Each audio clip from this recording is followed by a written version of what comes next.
Fortaleza, Ceará, fim de semana de 6 e 7 de agosto de 2005.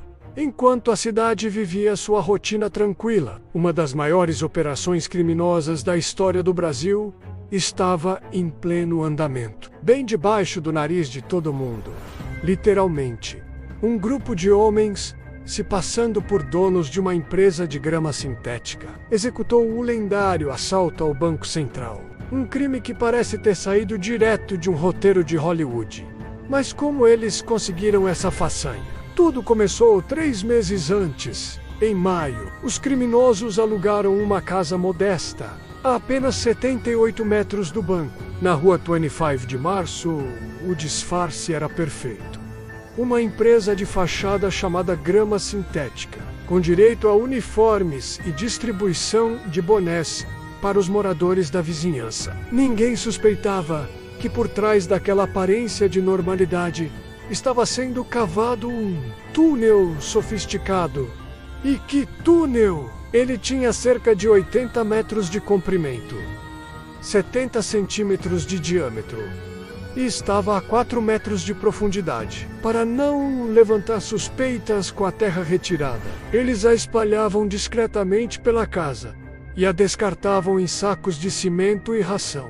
A engenharia era impressionante. O túnel tinha escoras de madeira para não desabar, iluminação elétrica e até um sistema de ventilação com ar-condicionado. Um trabalho de mestre, executado por especialistas. Enquanto a vizinhança via os empresários trabalhando, ninguém imaginava que o verdadeiro trabalho acontecia no subsolo. A quadrilha era composta por cerca de 30 pessoas, cada uma com uma função específica. Havia os engenheiros, os escavadores, os financiadores e a liderança. Eles trabalharam em turnos, dia e noite, por quase 3 meses.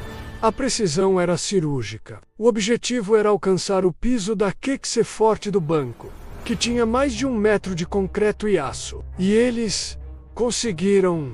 Na noite de sexta-feira, 5 de agosto, a etapa final começou. Aproveitando que o banco estaria fechado no fim de semana, eles atravessaram o piso da caixa forte. Lá dentro, um tesouro, cerca de 164,7 milhões de reais em notas de 50. O curioso é que as notas não eram rastreáveis, pois eram notas usadas que seriam retiradas de circulação e incineradas. O peso total do dinheiro era de aproximadamente 3,5 toneladas. Imagine o trabalho para transportar tudo isso pelo túnel estreito. Eles usaram cordas e carrinhos improvisados para levar o dinheiro de volta para casa. Na manhã de segunda-feira, 8 de agosto, quando os funcionários do banco chegaram para trabalhar e abriram a caixa forte, o choque foi total. O chão estava perfurado e as prateleiras que antes estavam abarrotadas de dinheiro estavam vazias. O alarme não disparou. Os sensores de movimento não detectaram nada. A quadrilha havia pensado em tudo. Eles sabiam exatamente onde perfurar para evitar os sensores. A notícia se espalhou como fogo e o Brasil inteiro ficou chocado. Como era possível realizar um roubo dessa magnitude sem que ninguém percebesse? A investigação da Polícia Federal começou imediatamente.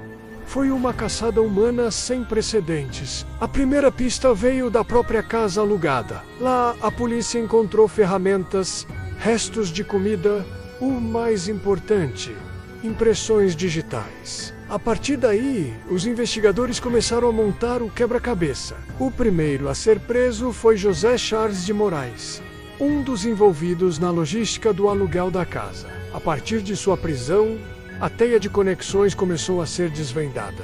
No entanto, o destino de muitos dos envolvidos e do dinheiro foi trágico. O que parecia ser o crime perfeito se transformou em uma história de traição, sequestros e mortes. Muitos dos ladrões, ao retornarem para seus estados de origem com suas partes do dinheiro, se tornaram alvos fáceis. Eles começaram a ostentar, comprando carros de luxo, mansões e gastando sem controle. Isso atraiu a atenção não só da polícia, mas também de outros criminosos. Um dos líderes, Luiz Fernando Ribeiro, conhecido como Fernandinho, foi encontrado morto semanas após o roubo. Ele havia sido sequestrado e, mesmo após o pagamento de um resgate milionário, foi assassinado. Esse foi apenas o começo de uma série de mortes violentas que envolveram os participantes do assalto. Muitos foram vítimas de sequestros seguidos de morte, uma prática que ficou conhecida como o golpe do estelionato do sequestro. Policiais corruptos e outras quadrilhas se aproveitaram da situação para extorquir e eliminar os ladrões. Ao longo dos anos, a Polícia Federal conseguiu prender a maioria dos envolvidos. Mais de 130 pessoas foram indiciadas por participação direta ou indireta no crime, incluindo lavagem de dinheiro. As sentenças foram longas, mas o mistério sobre o dinheiro nunca foi totalmente resolvido. Dos quase 165 milhões de reais roubados, estima-se que apenas cerca dos 60 milhões foram recuperados. Onde foi parar o resto? Ninguém sabe ao certo. Parte pode ter sido gasta, outra parte lavada em negócios, e uma grande quantia provavelmente se perdeu para sempre. O cérebro por trás de toda a operação, Antônio Jussivan Alves dos Santos, o alemão, só foi preso em 2008. Ele foi um dos últimos líderes a ser capturado e recebeu uma das maiores penas. Ele era conhecido por sua inteligência e capacidade de planejamento, sendo responsável por recrutar os especialistas e organizar toda a logística do túnel. Sua captura foi um marco para a investigação. O roubo ao Banco Central de Fortaleza virou documentário, livro e até inspirou filmes. A complexidade, a audácia e as consequências trágicas transformaram esse caso em um dos capítulos mais fascinantes e sombrios da crônica policial brasileira. Ele nos mostra que, muitas vezes, a realidade supera, e muito, a ficção. A história do túnel do dinheiro e do destino sangrento dos ladrões continua a intrigar o Brasil até hoje. É um lembrete de que o crime perfeito talvez só exista mesmo nos filmes.